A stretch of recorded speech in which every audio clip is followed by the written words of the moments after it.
सुकून की बात मत कर ए दोस्त, बचपन वाला इतवार अब नहीं आता। आजकल के बच्चों को सब्जी पसंद ना आए तो माँ कितने ऑप्शन देती है, मैगी खा लो, पास्ता खा लो, सैंडविच खा लो। हमारी माँ के पास तो केवल 2 ऑप्शन होते थे, सब्जी खाएगा या चप्पल।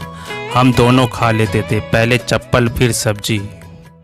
बचपन में सबसे ज़्यादा दुख तो तब होता था जब रात भर चल रही बारिश सुबह स्कूल के टाइम पर बंद हो जाती थी।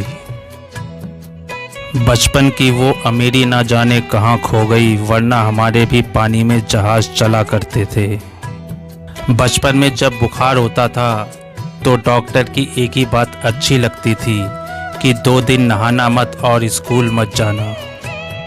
वो स्कूल का ज़माना जब वो लंच टाइम के बाद क्लास में अचार की सुगंध आना, बहुत याद आता है। सब कुछ मिल जाएगा इस ज़िंदगी में, पर वो समय दोबारा नहीं आएगा। आजकल माँ बाप अपने बच्चों को स्कूल बस में बैठाकर बाय बाय करते हैं, जैसे स्कूल में नहीं जंग में जा रहे हों। हम तो रोज़ाना एक लात खाकर जाते थे। जिस दिन लात नहीं पड़ती थी हम समझ जाते थे कि आज संडे है। भरी दोपहरी में टायर लेकर नाप आते थे पूरा गांव। बड़े हुए तो धूप से पांव जलने लगे। हमारे बचपन में 3G 4G नहीं होते थे, सिर्फ गुरुजी और पिताजी होते थे। एक ही थप्पड़ में नेटवर्क आ जाता था।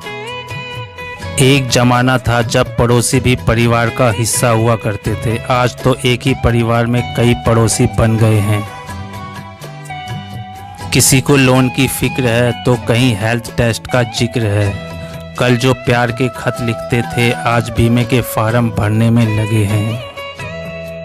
दिन भर जो भागते दौड़ते थे वो अब चलते चलते भी रुकने लगे हैं। सब पर भारी जिम्मेदारी है, सबको छोटी मोटी कोई बीमारी है। फुर्सत की सबको कमी है, आंखों में अजीब सी नमी है, पर हकीकत यही है सब दोस्त अब थकने लगे हैं। किसी का पेट निकल आया है तो किसी के बाल पकने लगे हैं, और हकीकत यही है सारे दोस्त अब थकने लगे हैं।